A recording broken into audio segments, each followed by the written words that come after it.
வணக்கம். 7ஆம் வகுப்பு 2023 எஸ்ஏ தேர்வு வினாத்தாளினுடைய விடைவிலக்கங்கள் பார்த்துட்ருக்கோம். இது 3 மதிப்பெண்கள் பகுதி. இதுலேயும் நம்ம 6 வினாக்களுக்கான விடைகளை செய்யணும். 6 வினாக்கள் தேர்வு செய்து எவையேனும் 6 வினாக்கள் அப்படிங்கிற அமைப்பில் தேர்வு செய்து விடைகள் செய்யலாம். அனைத்து விடைகளையும் பார்த்துடலாம். அகிலன் வடிவியல் பெட்டியை ரூபாய் 25.75. ஆனால் இது எப்படி நம்ம கருதணும்னா 25 ரூபாய் 75 காசுகள் 75 பைசா என்கின்ற அளவிற்கும், பென்சிலை ரூபாய் 3.75க்கும், பேனாவை ரூபாய் 17.90க்கும் 25 ரூபா 75 பைசா, 3 ரூபாய் 75 பைசா, 17 ரூபாய் 90 பைசா என்கின்ற அளவில் வாங்குகிறார். கடைக்காரரிடம் ரூபாய் 50 கொடுக்கிறான் எனில் அவன் திரும்ப பெறும் தொகை எவ்வளவுன்னு கேட்டிருக்காங்க. இது நன்கு புரிந்து கொள்ள வேண்டிய ஒரு கணக்கு. நம்ம 50 ரூபா வச்சுருந்தோம், 50 ரூபாய் கடைக்காரர்கிட்ட கொடுக்குறோம். அப்போ நமக்கு எவ்வளவு தொகைக்கு பொருள்கள் வாங்கியிருக்கோம் அப்படிங்கிறத முதல்ல நம்ம கூடுதல் செய்து வரணும். அப்போ ஒரு பொருள்னால் நமக்கு நேரடியாக தெரிஞ்சிடும். 3 பொருள்களுடைய விலை இருக்கிறதுனால 3 பொருளுடைய விலையையும் கூடுதல் செய்து நம்ம கடைக்காரருக்கு எவ்வளவு கொடுக்கணும் அப்படிங்கிறத முடிவு செய்யணும். அப்போ இந்த 3 மதிப்புகளையும் கூட்டணும். அதன் பிறகு இந்த 50 ரூபாயிலிருந்து அந்த தொகையை கழிச்சா என்ன விடை இருக்குமோ அதை நம்ம கடைக்காரரிடமிருந்து திரும்ப பெறணுங்கிற அளவிற்கு இதை புரிந்து கொள்ள வேண்டிய ஒரு கணக்கு. வடிவியல் பெட்டியின் விலை ரூபாய் 25, புள்ளி வச்சு 75ன்னு எழுதிக்கிறேங்க. இது ரூபாய், இது பைசா. அடுத்து பென்சிலின் விலை 3 ரூபாய் 75. இந்த இடத்துல தான் நம்ம என்ன செய்திடக்கூடாது, இந்த இலக்கங்களை மாற்றி எழுதி தவறு செய்திடக்கூடாது. அடுத்து பேனாவின் விலை 17 ரூபாய் 90 பைசா. புள்ளிக்கு நேர புள்ளி வர்ற மாதிரி எண்ணமைப்புகளை உருவாக்கிட்டு கூடுதல் செஞ்சிடும், கூட்டுறோம். 5 10 0 இந்த 1 இதில் சேர்த்து 1 9 10 17 17 24 4 வச்சுட்டு புள்ளி வச்சுட்டு இந்த 2 அடுத்த இலக்கத்தில் சேர்த்து 2 5 7 7 3 10 10 17 அப்புறம் அந்த 1 இங்கே வச்சுட்டு 1 2 3 1 4 47 ரூபாய் 40 பைசா நம்ம பொருள் வாங்கியிருக்கிறார். அருண் வாங்கியிருக்கிறார், அகிலன் வாங்கியிருக்கிறார்.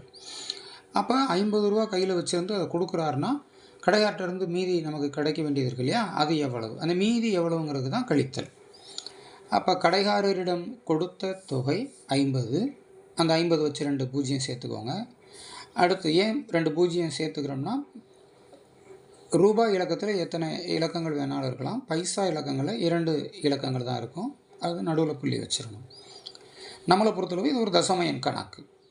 அப்போ 50 ரூபாய் வச்சுருந்தார், அது 50.00. அவர் பொருள்கள் வாங்கியிருக்கக்கூடிய மொத்த விலை 47 ரூபா 40 பைசா. புள்ளிக்கு நேர புள்ளி வச்சுட்டு கழிக்க முயற்சி பண்ணுறோம். மேலே மதிப்புகள் இல்லாதனால மதிப்புகளை உருவாக்குவதற்கு அடுத்த இடத்துலேருந்து முன்னோக்கி ஒரு இலக்கம் முன்புறத்திலிருந்து கழிக்கிற நிலைக்கு கொண்டு வந்துடணும். இது ரெண்டுமே பூஜ்ஜியமாக இருக்கிறதுனால இடமாற்றம் செய்ய வேண்டிய அவசியம் இல்லை, அப்படியே பூஜ்ஜியம் எழுதிடுறோம். ஆனால் இங்கே மேலே பூஜ்ஜியம் இருக்கிறது, கீழே 4 இருக்கிறதுனா இது எண் மதிப்பாக மாற வேண்டும். அதனால் 1 இங்கேருந்து இடமாற்றம் பண்ணுறோம். ஆனால் இங்கேயும் பூஜ்ஜியமாக இருக்கனால இங்கேருந்து இடமாற்றம் பண்ணுறோம். அப்போ இங்கே இடமாற்றம் பண்ணும்போது இந்த 1 கடன் வாங்குகிறோம், 1 இடமாற்றுறோம் அப்படின்லாம் சொல்லி பழகிருப்போம். இதில் 1 குறைஞ்சிரும். அப்போ 5ங்கிறது 4 ஆயிடுது. இங்கே வரும்போது இந்த பூஜ்ஜியத்தோடு அந்த 1 சேர்ந்து 10 ஆயிரும். அந்த 10லேருந்து 1 இங்கே கொடுக்கும்போது இது 9 ஆயிரும், இது 10 ஆயிருங்கிற அளவுக்கு அந்த புரிதலோடு அதை செய்திருங்க. அப்போ இந்த 10ல் 4 கழித்து 6, 9ல் 7 கழித்து 2, இங்கே ஏற்கனவே 5 இருந்ததில் இங்கேருந்து தான் 1 நம்ம அடுத்த இடத்துக்கு இடமாற்றம் செய்ததுனால இது 4 ஆயிடுச்சு.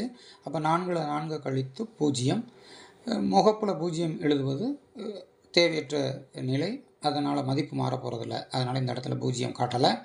அப்போ 2 ரூபாய் 60 பைசாக்கள் அவர் திரும்ப வாங்கணுங்கிறது தான் இந்த கணக்கு, நன்கு தெரிந்து கொள்ளுங்கள். அடுத்தபடியாக மதிப்பு காண்கன்னு ஒரு கணக்கு கொடுத்துருக்காங்க. 2.197 அப்படிங்கிற இந்த தசம எண்ணை 1.3 அப்படிங்கிற இந்த தசம எண்ணால் வகுக்கணும் அப்படின்னு கேட்டிருக்காங்க. வகுத்து விடை கூறுங்கன்னு சொல்லியிருக்கிறாங்க.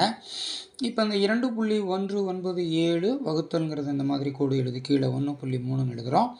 இப்படி எழுதுனதற்கு பிறகு கீழே இருக்கக்கூடிய இந்த பகுதி அமைப்பானது முழு எண்ணாக இருக்கணும்.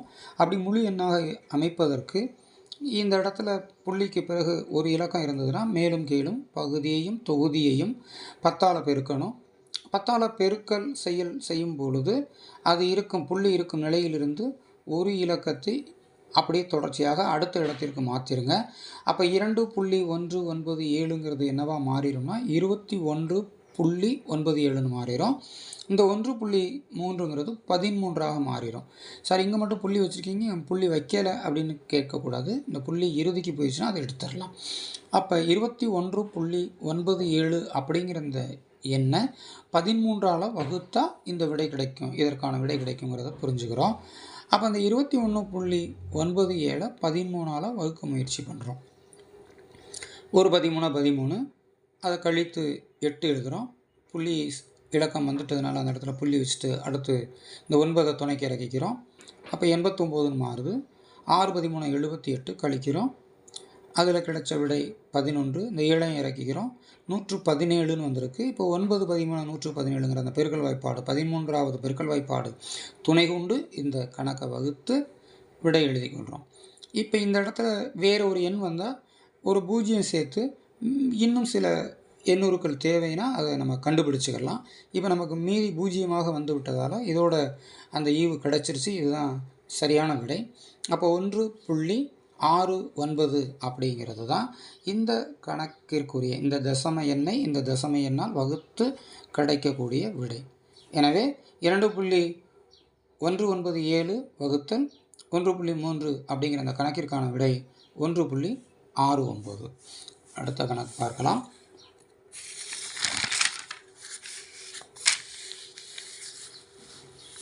ஒரு சட்டை ரூபாய் 110க்கு வாங்கப்பட்டு ரூபாய் 90க்கு விற்கப்படுகிறது எனில் நட்ட சதவீதம் காண்கன்னு கேட்டிருக்கிறாங்க. இந்த கேள்வியில் அவங்களே நட்ட சதவீதம் சொல்லிட்டதுனால இந்த கணக்கில் கிடைக்க போகிறது நட்டம்னு தெரிஞ்சுக்கிறோம்.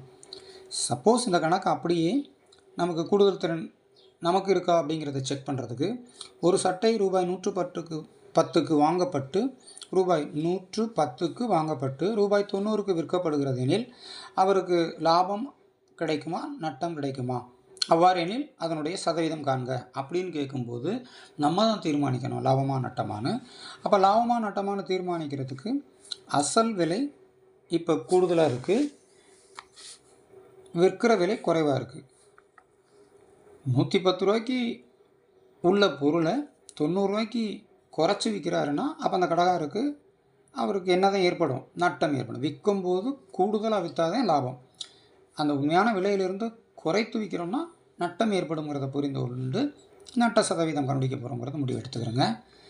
அப்போ சட்டையின் அசல் விலை அல்லது அடக்க விலை அப்படி எழுதணும். அடக்க விலைன்னு சொல்லுவாங்க. அந்த அடக்க விலை என்பது ரூபாய் 110. விற்ற விலை அல்லது விற்பனை விலை ரூபாய் 90. அடக்க விலை அதிகம் என்பதால் நட்டம் ஏற்படுங்கிறத முடிவு சொல்கிறோம். நட்டம் ஈக்குவல் டு அடக்க விலையிலிருந்து விற்ற விலை. இந்த இடத்துல வரும்போது சூத்திரம் நீங்கள் எப்படி படிச்சுக்கிறீங்க, எது பெரிதாக இருக்கிறதோ அதிலிருந்து அந்த சிறிதாக இருக்கிற தொகையை கழித்து பழகிக்கிறங்க. இப்போ இது லாப கணக்காக இருந்தால் விற்ற விலை கழித்தல் அடக்க விலைன்னு வந்துடும். இங்கே நட்ட கணக்காக இருந்ததுனால அடக்க விலை கழித்தல் விற்ற விலைன்னு வந்திருக்கு. அப்போ 110லிருந்து 90 கழிக்கும் போது 20 ரூபாய் அவருக்கு நட்டம் ஏற்படுகிறது. அப்போ அந்த நட்ட சதவீதத்தை பெறுவதற்கு நட்டம் பை அடக்க விலை பெருக்கல் 100. நட்டம் பை அடக்க விலை பெருக்கல் 100ங்கும் போது நட்ட மதிப்பு 20 ரூபா, அடக்க விலைங்கிறது 110 ரூபா. அதை கீழே எழுதி பெருக்கல் 100. இந்த பூஜ்ஜியத்தால் நீக்கிடுறோம். 0க்கு 0 வகுக்கிறதுங்கிறது கணித செயல்பாடில் கிடையாதுன்னு எல்லா கணக்குகளையும் சொல்லி கொடுத்துக்கிட்டே வரேன். 10ஆல் வகுத்து சுருக்கியிருக்கோம்னு அர்த்தம். 1 10 10 2 10 20 11 10 110 அப்படி தான் இதை வகுத்ததாக நீங்கள் கருதணும்.